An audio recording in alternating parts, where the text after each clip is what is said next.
Isa lang ako. Ulan kasi. 2 oras ako naglakad. Kaya ko siyang ikutin ng 2 oras lang. Doon pa ako magagaling, yung sa dulo na yun. Yun, doon pa ako dapat. Layo pa. Layo na iikutan ko. Ang ganda ng mga puno.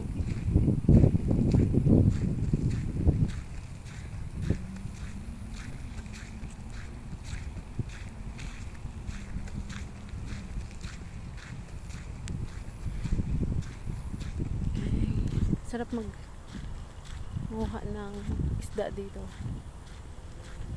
So, bawal maligo, bawal magdala ng pets sa ilog.